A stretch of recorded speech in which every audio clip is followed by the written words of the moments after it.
Bonjour, j'espère que vous allez bien. Aujourd'hui, on va commencer un nouveau projet qui consiste en un onduleur monophasé avec Arduino. Le projet sera constitué de plusieurs parties, donc cette partie-là sera consacrée au module le BTS 7960. Donc c'est celui-là, donc c'est un pont H complet. Ensuite, on va voir l'architecture d'un onduleur et ses applications. Contrôler une charge à 43 ampères avec une tension maximale d'alimentation qui peut aller jusqu'à 27 volts. Du coup, donc ça fait une puissance d'environ 1,1 kW. Le module, il est constitué de deux composants. Donc ce sont les composants le BTS 7960. Donc ce module-là, il est constitué de deux transistors, de un bras du pont H. Donc un bras, il est constitué de deux transistors MOS symétriques. Donc il y a une transistor MOS de type P et l'autre transistor MOS de type N. Ensuite, le module, il intègre également donc une partie de protection contre la limitation du surintensité ou bien de la surtension. Le module, il permet également de mesurer le courant dans le bras. C'est-à-dire le courant, le ID, donc le courant qui passe au bord du transistor. Donc là, il y a deux composants qui sont identiques. Celui-là, c'est pour le bras droit, donc il y a l'autre pour le bras gauche. Du coup, donc, concernant le pin-out du composant, donc il y a la partie commande, c'est celle-là. Ensuite, il y a la partie puissance. Concernant la partie commande, donc on peut alimenter la commande avec une tension d'alimentation entre 3,3 volts et 5 volts. C'est le VCC et le GND. Ensuite, ici, on a deux sorties. Donc là, il y a right et left, ce sont les sorties. Le ES, c'est le courant qui passe, c'est une sortie courant. Donc là, par exemple, on peut surveiller donc le courant qui passe au bord de la charge. Donc là, c'est hyper important. Si vous voulez, par exemple, mesurer le courant au bord de la charge, vous n'avez pas besoin d'ajouter un capteur du courant supplémentaire. Donc là, vous avez une sortie courant. Pour la mesure de courant, ce que je vous conseille de faire, donc il faut lier les deux en même temps. Ensuite, ajouter une résistance de 1 kg. J'ai mis un lien dans la description concernant la sensibilité de RIS, c'est-à-dire le rapport entre le IS et le IL. C'est-à-dire le courant qui passe au bord de la charge, et le ES c'est 8500. Ensuite ici, donc il y a deux signaux de commande, c'est-à-dire on a l'activation donc il y a un circuit de logique ici, donc c'est un driver qui permet de driver les quatre transistors MOS ici. Donc là, pour l'activation du bras droit et du bras gauche, donc là il faut positionner REN égale à 1 logique, c'est-à-dire il faut mettre celui-là à 5 volts, ensuite celui-là à 5 volts pour activer les deux bras. Ensuite ici, donc là, il y a les deux entrées PWM, donc ça c'est hyper important. Donc l'entrée, le RPWM, on va injecter un PWM dans le bras droit ou bien dans le bras gauche. Donc ce signal-là, donc ça peut être du type tutorien. Par exemple, si on va mettre 0 logique ici, c'est-à-dire on va mettre 0 logique ici, 1 logique là, donc on va activer un sens. Donc on va activer un sens du pont H. Par exemple, si on va mettre ici le 0 et le 1 ici, donc on va activer l'autre sens. Donc ça c'est hyper important, c'est-à-dire cette entrée-là, donc ça peut être du type PWM, ça peut être du type tutorien. Concernant la partie puissance du module, donc il y a le M+ et le M-, donc c'est la sortie du pont H.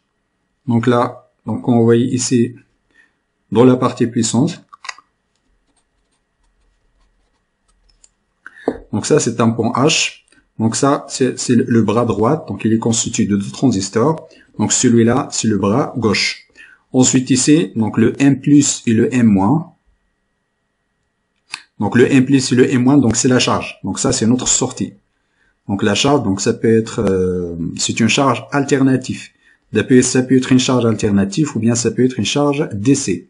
Donc ensuite ici, donc il y a le B+ et le B-. Donc ça, c'est la batterie. Donc le B+ ici, on sait c'est le B+, c'est le B-. Donc voilà. Donc on voit ici, donc ça c'est un pont H complet. Donc il y a une autre configuration de l'onduleur, c'est un demi-pont. Lorsqu'on va utiliser un demi-pont, donc on va utiliser deux batteries qui sont symétriques. Donc il y a qui sont deux batteries. Donc pour avoir une alimentation plus par exemple V. Donc plus V moins V. Donc ça c'est un pont H complet. Donc le pont H complet, donc il a besoin de 4 transistors. Ensuite, une seule alimentation. Par exemple ici, lorsqu'on va, donc ici ce sont les signaux de commande des transistors. Donc ça c'est les 4 signaux de commande. Donc les 4 signaux de commande, ils sont gérés. Donc il y a un driver ici. Ensuite ici, donc le driver, donc les signaux, nous ce qui nous intéresse, donc c'est le RPWM et le LPWM. Au début, donc on va pas utiliser la sortie courant, donc on va positionner on va activer les deux bras. Ensuite, on va injecter le signal PWM soit dans le bras droit ou bien dans le bras gauche. Donc le plan H, donc on peut utiliser par exemple pour varier la vitesse d'un moteur à courant continu. On peut varier la vitesse. On peut également varier le sens de rotation d'un moteur à courant continu. Par exemple ici, si on a un moteur à courant continu ici, donc lorsqu'on va fermer ce transistor là, et celui-là, donc là, le moteur sera alimenté avec une alimentation ici de plus V. On va laisser les deux ouverts. Inversement, par exemple, lorsqu'on va fermer, utiliser pour les applications DC pour varier le sens de rotation. Ensuite, pour varier la vitesse, donc il suffit de changer le rapport cyclique. Du signal de commande. Donc ça nous intéresse pas. Concernant l'onduleur, donc l'onduleur, on va utiliser exactement la même structure. On va voir maintenant les applications d'utilisation d'un onduleur. Donc un onduleur, c'est un convertisseur DC-AC. Donc c'est un convertisseur DC-AC. C'est-à-dire, on convertit une tension qui est continue. Donc ça peut être une batterie, par exemple, si on a une batterie de 12 volts, on peut le convertir à une tension, par exemple, de 220 volts, 300 volts, etc. Donc la première fonction d'un onduleur, donc c'est un convertisseur AC-DC. Donc ça, c'est la première application. C'est-à-dire, vous avez un système, vous avez des panneaux solaires, vous avez une tension d'alimentation qui est continue. Ensuite, vous avez besoin de créer un réseau, par exemple un réseau de 50 Hz. Dans ce cas-là, vous serez obligé de passer par un onduleur. Donc l'onduleur, il permet de convertir une tension qui est continue à une tension qui est alternative, avec une fréquence F0. Donc ça, c'est la première application d'un onduleur. La deuxième application d'un onduleur, ça peut être utilisé pour la variation de la fréquence. Autrement dit, comme un variateur de vitesse pour les machines asynchrones. Donc pour varier la fréquence, par exemple, d'une machine asynchrone, premièrement, donc on a un convertisseur AC-DC, c'est-à-dire on va utiliser un redresseur. Donc ici, on a une tension qui est alternative de 120 volts par exemple. Ensuite, on va utiliser un redresseur. Donc là, on va avoir une tension qui est continue. Donc ensuite, on va utiliser un onduleur. Donc l'onduleur, donc sa fonction, donc il permet de convertir une tension continue en une tension alternative. Du plus, donc l'onduleur, donc il est constitué d'un ensemble des transistors. Donc ça peut être un pont H. Du coup, donc on peut varier la fréquence. Donc là, on peut varier la fréquence F0 ici. Donc le F0, on peut le varier en fonction d'un signal PWM. Du coup, donc en variant la fréquence du signal PWM, on peut varier la fréquence de sortie ici. Donc d'habitude, on a un réseau ici, donc on a une fréquence à l'entrée, le F0 ici égale à 50 Hz. En revanche ici, donc le F0, donc ça va dépendre de la fréquence de notre signal PWM. Donc ça, c'est la deuxième application d'un onduleur, c'est-à-dire un variateur de vitesse, ou bien un variateur de fréquence.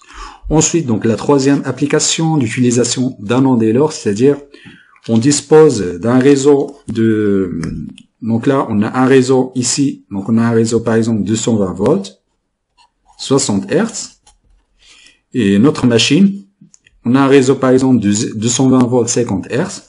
Ensuite, donc on va commander une machine ici, une machine par exemple 220 volts, 400 Hz. Donc le fait de brancher directement cette machine avec un réseau de 50 Hz et elle, donc il a une fréquence de 400 Hz, donc ça sera pas possible.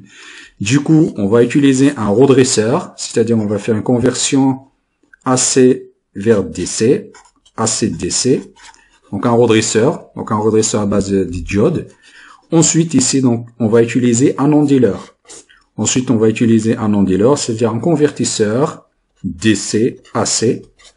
En revanche, donc la différence ici, donc le signal, le PWM ici, donc sera de 400 Hz. Donc c'est une fréquence qui est fixe. Donc là, la différence à un variateur de vitesse, donc ici on peut varier la fréquence. Donc on peut varier la fréquence, le PWM. Donc ça, ce sont les trois applications. Donc il peut y avoir d'autres applications d'utilisation des onduleurs. Donc ça peut être utilisé, par exemple, pour une alimentation, un secteur. Vous avez des panneaux solaires, ensuite vous avez besoin de créer un réseau 50 Hz. Ensuite, ça peut être utilisé comme variateur de vitesse, ou bien ça peut être utilisé pour l'adaptation des réseaux. Donc ça, c'est les trois applications. Ensuite, donc l'avantage de cette structure-là, donc on peut appliquer plusieurs stratégies de commande. Donc ici, donc il y a des transistors ici, donc il y a le signal de commande ici, le C1, le C2. Ensuite, ici, le C3 et le C4. Donc, un non-dealer, donc, il y a plusieurs stratégies de commande. Donc, on distingue 3 stratégies qui sont largement utilisées dans les applications. Il y a la commande symétrique, il y a la commande décalée.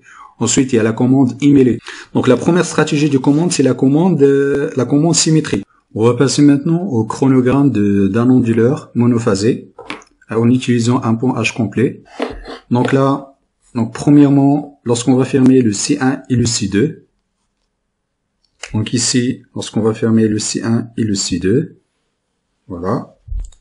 Donc ici, on va fermer le C1 et le C2. On a la tension, le UAB, donc égal à plus V. Donc on a la tension ici, le UAB, lorsqu'on va fermer ça. On a la tension, le UAB égal à plus V. Le C4 et le C3 sont ouverts. Donc le C4 ici et le C3 sont ouverts. Du coup, à la sortie, on va avoir une tension qui est plus V. Ensuite, on va inverser donc la commande des transistors, c'est-à-dire on va ouvrir le C1 et le C2. Ensuite, on va fermer le C3 et le C4. Du coup, donc on va inverser la polarité de UAB, de la charge. Autrement dit, on a le UAB égal à moins V. Donc on a le UAB ici égal à moins V, etc. Donc on voit ici, donc là, ce qui nous intéresse, donc c'est la tension ici au bord du pont. Donc on voit ici donc le modèle le BTS ici. Donc le plus B et le moins B, c'est la batterie. Donc c'est la batterie ici. Donc ici le plus, ici c'est le moins. Ensuite ici, on a le A et le B. Donc ça c'est la charge. Donc le A et le B ici, donc c'est marqué le M+, et le M-. Donc le M+, et le M-.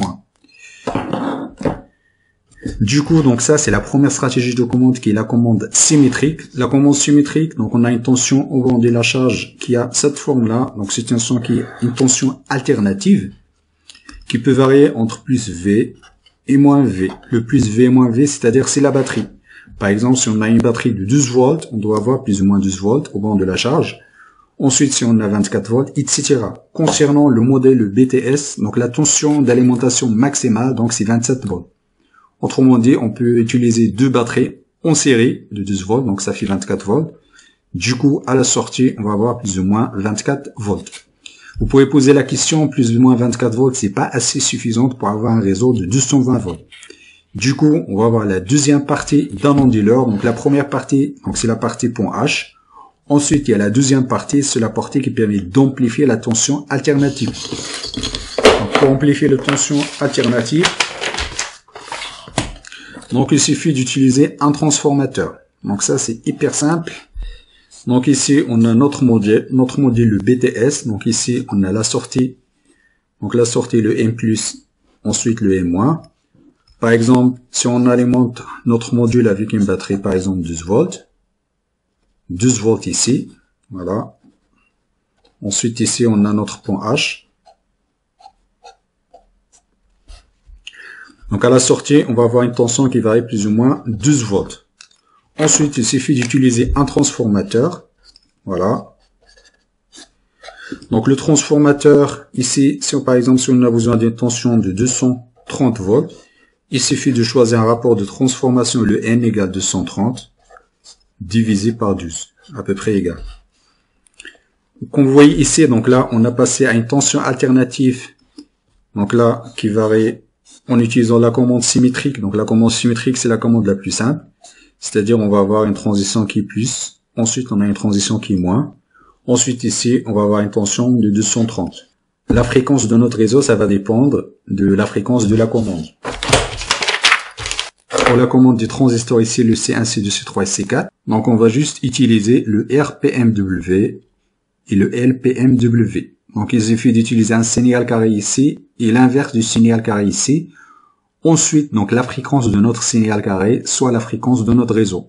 Si on va, par exemple, utiliser une fréquence de 50 Hz, donc on va faire un onduleur de 50 Hz, il suffit que la fréquence, le signal carré ici, soit l'inverse de celui-là, ayant une fréquence de 50 Hz.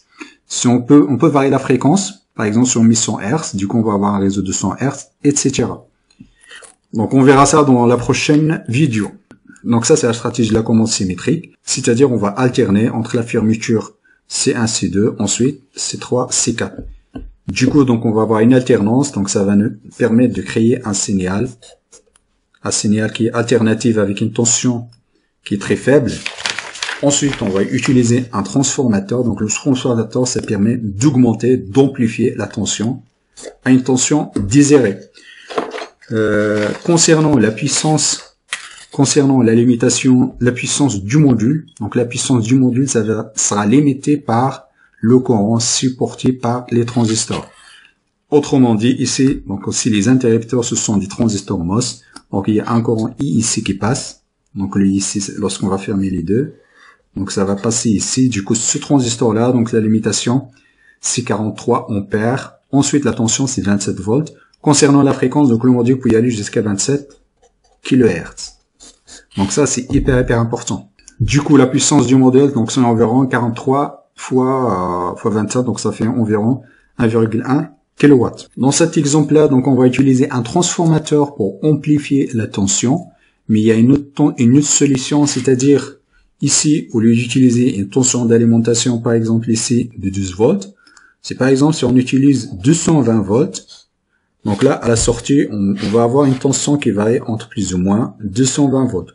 En revanche, donc il faut bien dimensionner les transistors, donc il faut que les transistors ici, les transistors MOS doivent supporter la tension 220 volts. Du coup, à la sortie, on aura directement une tension qui est alternative, sans utilisation d'un transformateur. Donc le transformateur ici, ça nous simplifie la tâche.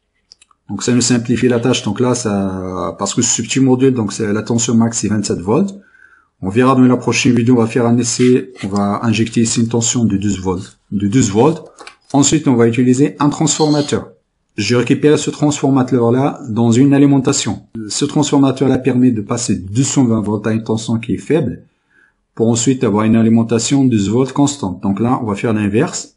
Je vais inverser le transformateur, autrement dit, je vais injecter une tension qui est faible. Ensuite, on va booster la tension, parce que les transformateurs, ce sont des composants qui sont réversibles. Donc là, c'est juste pour faire un exemple. Donc on verra la différence de tension. Dans la prochaine vidéo, donc on verra comment contrôler ce module avec l'Arduino. Donc on va utiliser la stratégie de commande qui est symétrique, la stratégie de commande symétrique, c'est celle-là. Ensuite, on verra la notion de stratégie de commande décalée. Puis on va générer les séquences. Ensuite, on va utiliser celui-là avec un transformateur pour avoir une alimentation de l'ordre de 220 volts ou bien 250 volts.